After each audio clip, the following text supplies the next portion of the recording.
you let me in, yeah.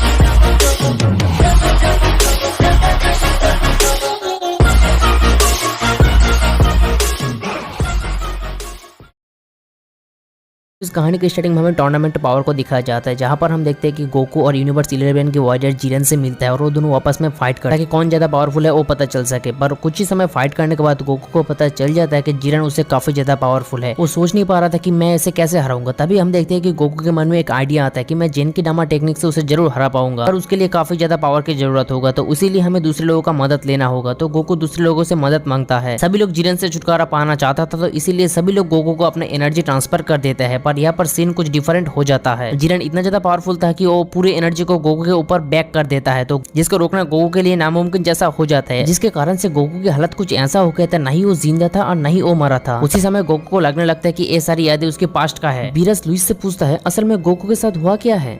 Louis कहते हैं Goku अभी मरा नहीं है, पर वो अभी जिंदा भी नहीं है। ये सुनकर बीरस काफी ज्यादा कंफ्यूज हो जाता है। गोकू के ना होते हुए यूनिवर्स 7 कुछ कर नहीं पाया, यहाँ तक कि वेजिटा भी कुछ कर नहीं पाया। जेनोसामा यूनिवर्स 7 को मिटाकर यूनिवर्स 11 को विनर बना देते हैं। ये कौन सी जगह है, मैं कहाँ हूँ, मैं इस शिप के अंदर कैसे आया। दूसरी तरफ हम देखते कि बार्डोक और जीने कैकरोट को दूसरे प्लेनेट में भेजने की बातें कर रहा था। गोकू उस शिप के अंदर से सब कुछ सुन रहा था। गोकू सोचने लगता है मैं तो जिरेन से उस अटैक से बच नहीं पाया, तो इसीलिए मैं दोबारा जन्म लिया हूँ। मैं इतना छोटा कैसे हो गया, मैं जिरेन को हरा नहीं पाया। अभी तक मैं उतना ज्यादा पावरफुल नहीं हुआ हूँ कि मैं जिरेन को हरा सकूं। जिरेन काफी ज्यादा पावरफुल है, मैं फिर से चाइल्ड बन गया हूँ। और बाहर ये लोग मेरे पेरेंट्स हैं क्या। गोकू उन लोगों से बातें करना चाहता था, पर उस शिप के अंदर से कोई भी आवाज बाहर जा नहीं रहा था। जीने बार्डोक से कहते हे बार्डोक, तुम्हें कुछ अंदर से आवाज सुनाई दे रहा है क्या, तुम्हें कुछ फील हो रहा है। मुझे तो लग रहा है कि वो मुझसे बातें करना चाहता है। बार्डोक कहते जीनी तुम क्या कहना चाहते हो, इस वक्त इस सारे बातें करने का समय नहीं है हमारे पास, हमें जल्द से जल्द कैकरोट को दूसरे प्लेनेट पर भेजना होगा। तो वो लोग सोचते हैं कि शिप को टेक ऑफ करने का समय आ चुका है, पर जैसे वो लोग शिप को टेक ऑफ करने जाता है, उससे पहले शिप वहाँ पर बुरी तरीके से डिस्ट्रॉय हो जाते हैं। ओ नो, ये क्या हुआ, शिप को डिस्ट्रॉय कैसे कर दिया। तभी बार्डोक कहती ये तो मेरा सन है। गोकू भी कहते हैं आप लोग मेरे पेरेंट्स हो, बार्डोक एंड जीने। बार्डोक और जीने ये देख कर शॉक हो जाते हैं कि उन लोगों के बेटा उन लोगों से बातें कर रहा है। कैकरोट तुम बातें कर रहे हो, पर ये कैसे पॉसिबल है।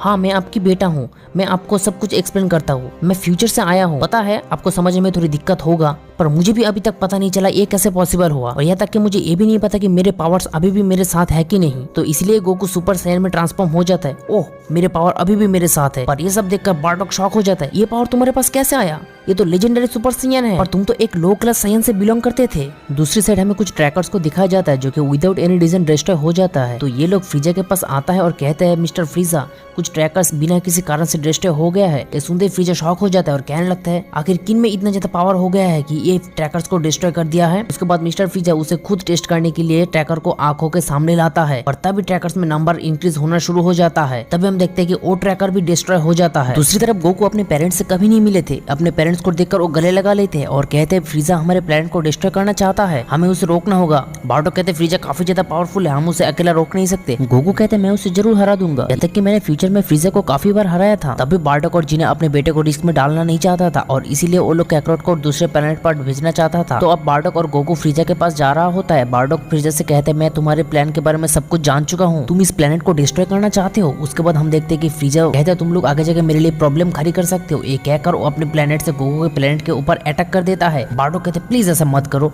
तुम्हारे इस अटैक की वजह से इस प्लेनेट का सब कुछ तबाह हो जाएगा। पर फ्रीजा किसी का भी नहीं सुनता, वो अटैक कर देता है। बार्डोक फ्रीजा के अटैक को रोकने की पूरी कोशिश करता है, पर उसके लिए फ्रीजा के अटैक को रोकना इम्पॉसिबल था। फ्रीजा ये देखकर काफी ज्यादा हंस रहा था। तभी गोकू उस अटैक को डिस्ट्रॉय कर देता है। ओ नो, ये कैसे हुआ, किसने इतनी बड़ी अटैक को डिस्ट्रॉय किया। गोकू कहते हैं ओ मैं हूँ फ्रीजा। अब फ्रीजा और भी ज्यादा गुस्सा हो जाता है और अपने सोल्जर्स को अटैक करने का ऑर्डर देता है। गोकू का पावर देखकर वो सोल्जर्स का स्वेट निकल रहा था। मैंने कहा ना अटैक करो, सिर्फ और सिर्फ फ्रीजा का ऑर्डर मानते हुए वो लोग गोकू के ऊपर अटैक कर देता है। पर गोकू उन सोल्जर्स को कुछ मिनटों में तबाह कर देता है। ये देखकर फ्रीजा और भी ज्यादा गुस्सा होते हुए कहते हैं आखिर एक छोटा सा बच्चा ये सब कैसे कर पा रहा है। गोकू अब कहते हैं हे फ्रीजा मैं कोई छोटी बच्चा नहीं हूँ, मैं गोकू हूँ जो फ्यूचर में तुम्हें काफी बार हराया था। अब फ्रीजा भी कहने लगते कौन सा फ्यूचर, कब हराए थे। अब गोकू कहते तुम्हारे छोटे से दिमाग में ये सब बात नहीं घुसेगा। गोकू अब कहते मेरे होते हुए तुम इस प्लेनेट का कुछ नहीं कर सकते, तुम्हें तो मेरे हाथ ही मरना होगा। बार्डोक कहते ये मेरा ही बेटा है फ्रीजा जिससे तुम इतना ज्यादा डर रहे हो, पर हार मानने के लिए तैयार नहीं हो। कहना क्या चाहते हो, एक छोटा बच्चा बच्चा मुझे हरा देगा, उसमें इतना ज्यादा हिम्मत हो गया है। तो सिर्फ कहानी में ही अच्छे लगते हैं, रियलिटी में कुछ और ही है। ये कहकर फ्रीजा अपने दो पावरफुल सोल्जर्स को कहते हैं कि जाओ उस बच्चे को मार डालो जैसा आप कहे फ्रीजा। तो अब वो दोनों सोल्जर्स दोनों मिलकर एक कॉम्बाइन अटैक करते हैं, पर गोकू अपने जगह से 1 इंच भी नहीं हिलता है, वो दोनों सोल्जर्स को अनकॉन्शियस कर देता है। तभी हमें एक दूसरे प्लैनेट को दिखाया जाता है जहाँ पर से आसमान से वो दोनों सोल्जर्स का बॉडी नीचे गिर रहा था, जो देखकर वहाँ पर मौजूद सभी सैयन से एक सैयन कहते हैं आखिर कौन फ्रीजा के सबसे मोस्ट पावरफुल सोल्जर्स को मार दिया है। दूसरी तरफ फ्रीजा भी शॉक हो जाता है और कहते हैं ये कैसे पॉसिबल है, ये दोनों मेरे सबसे पावरफुल सोल्जर्स थे, उन लोगों को ये बच्चा बिना हिले मार कैसे दिया, शायद मुझे ही अब इससे फाइट करना होगा। फ्रीजा अपने पावर का फाइनल स्टेज पर पहुंच जाता है। अब गोकू को भी कहने लगता है मुझे भी तुमको कुछ दिखाना है। एक कहकर गोकू अपने सुपर सैयन में ट्रांसफॉर्म हो जाता है। फ्रीजा देखते हैं कि गोकू का हेयर का कलर चेंज हो चुका है, वो ये देखकर काफी ज्यादा शॉक हो जाता है और कहते हैं ये मैं क्या देख रहा हूँ, ये तो लेजेंडरी सुपर सैयन है और इसका पावर इस छोटे से बच्चे में कैसे आया। डर तुम्हारी आंखों में साफ साफ दिख रहा है फ्रीजा। फ्रीजा अपने पावर का इस्तेमाल करके गोकू के ऊपर एक फायरबॉल अटैक कर देता है। गोकू बड़ी आसानी से उस फायरबॉल के डायरेक्शन को चेंज कर देता है। फ्रीजा और भी ज्यादा गुस्सा होते हुए फायरबॉल फिर से अटैक करता है, पर तभी गोकू फ्रीजा के पीछे जाकर एक अटैक करता है। तभी फ्रीजा वहां से वैनिश हो जाता है। मीनवाइल ये न्यूज़ किंग वेजिटा तक पहुंच जाता है। क्या फ्रीजा को हरा दिया? वो आखिर कौन है जो कि फ्रीजा इतना पावरफुल होते हुए भी फ्रीजा को हरा सकता है? ये काम जो भी किया उसे मेरे सामने लेकर आओ। तो अब बार्डोक और गोकू किंग वेजिटा के प्लेस पर जाता है। किंग वेजिटा बार्डोक से कहते क्या तुमने फ्रीजा को हराया है? बार्डोक कहते वो मैंने नहीं, मेरे बेटे ने किया है। पता है आप लोगों को विश्वास करने में थोड़ा प्रॉब्लम होगा, इसीलिए हम जर्बन और डोरिया का बॉडी भी साथ में लेकर आए हैं। किंग वेजिटा अब कहने लगते तो फिर ये सच है कि फ्रीजा अब इस दुनिया में नहीं रहा? पर ये सब हुआ कैसे? तुम्हारा बेटा मतलब कैकरोट एक लो क्लास सैयन है, तो ये सब कैसे कर पाया? कोई बात नहीं, मैं आपको भी सब कुछ एक्सप्लेन करता हूँ। मैं रिबॉर्न हुआ मेरे मेमोरी और पावर के साथ। मुझे पता है फ्यूचर में क्या होने वाला है, इसीलिए मैं फ्रीजा को मारकर हिस्ट्री चेंज कर दिया है। मैं कुछ समझा नहीं। गोकू किंग वेजिटा को सब कुछ समझा देता है, वो समझ भी जाता है पर फिर भी थोड़ा कंफ्यूजन रह जाता है। दूसरी तरफ हमें वेजिटा और रेजिट्स को दिखाया जाता है जो कि एक दूसरे प्लैनेट पर था। उन लोगों को भी बता दिया जाता है कि फ्रीजा इस प्लैनेट को डिस्ट्रॉय करने वाला था और ये भी बता दिया जाता है कि किसी ने फ्रीजा को मार दिया है। ये सुनकर वो लोग भी काफी ज्यादा शॉक हो जाते हैं और कहते हैं आखिर किन में इतना ज्यादा पावर आ गया है कि फ्रीजा को मार दिया है। तो अब गोकू सुपर सैयन का ट्रांसफॉर्म किंग वेजिटा को दिखाता है और किंग वेजिटा भी शॉक हो जाता है। कहते ये तो लेजेंडरी सुपर सैयन है, तुम्हारे पास ये पावर कैसे आया? और ये भी सोचने लगते हैं गोकू काफी ज्यादा पावरफुल है, ये तो मेरे बेटा वेजिटा से भी काफी ज्यादा पावरफुल है। तो बार्डोक भी कहने लगता है आपके चेहरा देखकर मैं समझ पा रहा हूँ मेरा बेटा तुम्हारे बेटे से काफी ज्यादा पावरफुल है। उसके बाद हमें एक दूसरे प्लैनेट को दिखाया जाता है। मिस्टर कोल्ड, हमें पता चला आपका बेटा फ्रीजा का डेथ हो चुका है। इडियट, क्या बातें कर रहे हो? किन में इतना ज्यादा हिम्मत हो गया कि मेरे बेटे को मरेगा? मुझे नहीं पता ये सच है कि नहीं, ये जरूर झूठ होगा क्योंकि मेरा बेटा कभी नहीं मर सकता, स्पेशली किसी लो क्लास सैयन से तो कभी नहीं। और जो बंदा कह रहा था कि फ्रीजा का डेथ हो चुका है, मिस्टर कोल्ड उसे भी मार देता है। तो अब मिस्टर कोल्ड सब कुछ सच जानने के लिए किंग वेजिटा के प्लेनेट में जा रहा था। वेजिटा और रेजिट भी प्लेनेट वेजिटा पर पहुंच जाता है। किंग वेजिटा कहते मैं आज अपने सक्सेसर का नाम लेने वाला हूँ। वेजिटा गोकू और बार्डोक को देखकर कहते ये लो क्लास सैयन यहाँ पर क्या कर रहा है? किंग वेजिटा कहते तुम्हें गलतफहमी हुआ है वेजिटा, यही है वो जो फ्रीजा को हराया है। तो अब किंग वेजिटा और उनके बेटा एक रूम पर जाके बातें करता है। ये आप क्या कह रहे हैं?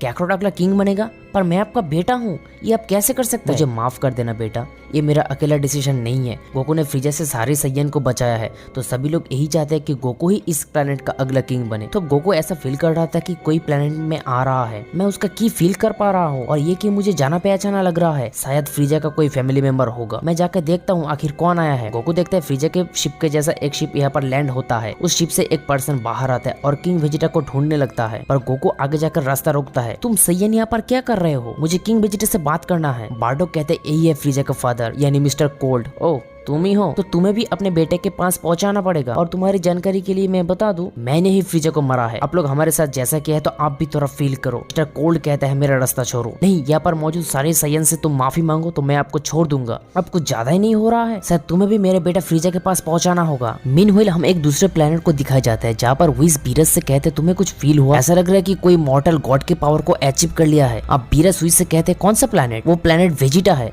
Planet Vegeta? मैंने ही फ्रीजा को उस प्लेनेट को डिस्ट्रॉय करने के लिए भेजा था। ओह फ्रीजा, तुम्हें जानकर दुख होगा, फ्रीजा अब जिंदा नहीं है। क्या?